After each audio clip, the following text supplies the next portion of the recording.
Take a look at this bar chart. It tracks the exact size of the wager America's biggest tech companies are making on artificial intelligence. In 2024, they spent roughly $200 billion building AI infrastructure. By the end of 2025, their own estimates project that number hitting $700 billion. The spending is nearly doubling every single year. Right now, that massive outflow of cash is the main engine keeping the American economy moving. Last quarter alone, AI accounted for more than half of the country's real GDP growth.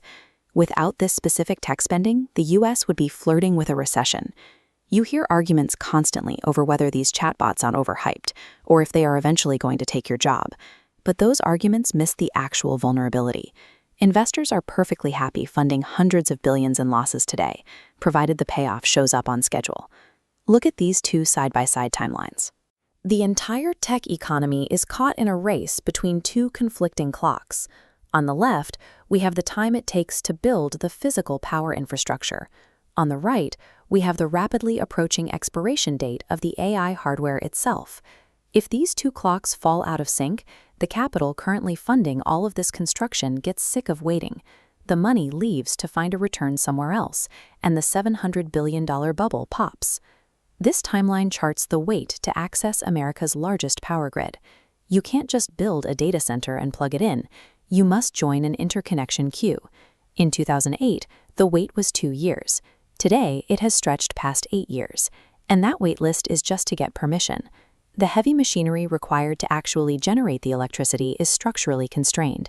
The core workhorse of the grid is the gas turbine. These are among the most complex pieces of machinery on Earth, and developers ordered nearly 3 times more capacity last year than every factory on the planet could physically produce. The top manufacturers are essentially sold out through 2028.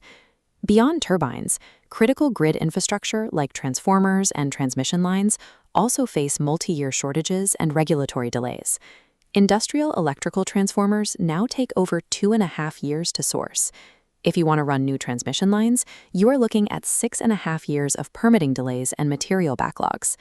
This physical shortage sets up a massive financial collision at an event called the PJM Capacity Auction. This is the regional market where tech money tries to buy a guarantee of power from a finite supply.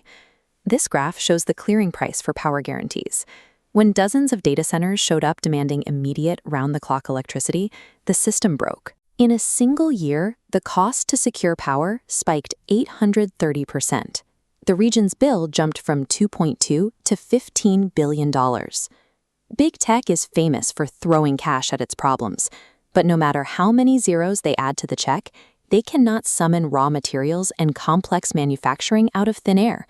They are trapped in a 5 to 10-year waiting room for power. While the massive grid infrastructure sits in that waiting room, the tiny cargo inside the data centers is ticking down. This is the second clock. The biggest chunk of that hundreds of billions of dollars is spent entirely on specialized semiconductor chips. These chips age remarkably fast. As new, faster generations roll off the line, the older models slide toward worthless. A cutting-edge AI chip is really only economically viable for about 3 to 6 years.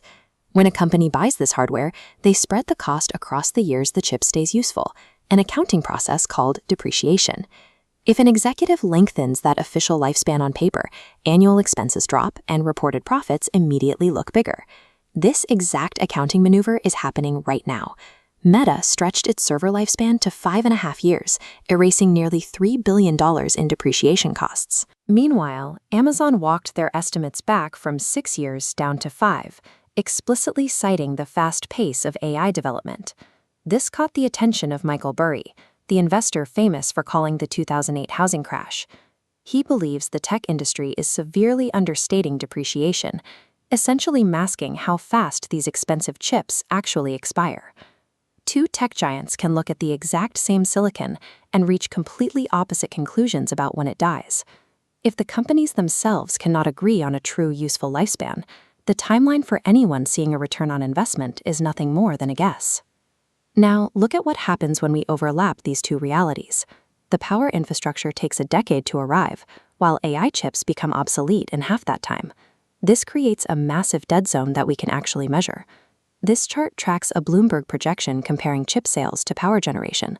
By 2033, there will be a 63 gigawatt deficit. That gap is larger than every single data center currently operating in the entire country. That physical gap mathematically guarantees a delay. The hardware will arrive to an electrical grid that simply isn't ready to turn it on. Capital will be starved of its expected return, and the bubble pops.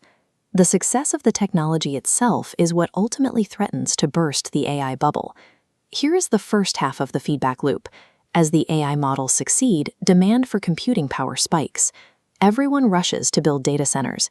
The interconnection queues get longer, and the physical infrastructure clock stretches further into the future. And here is the second half. As technology rapidly improves, every new generation of chip buries the last. Older hardware loses value faster, shrinking the expiration clock on these multi-billion-dollar investments. Our power grids and manufacturing lines have reached a physical limit, falling years behind the accelerating pace of silicon development. The trajectory of this entire industry now depends on the boring reality of heavy machinery backlogs and corporate depreciation schedules.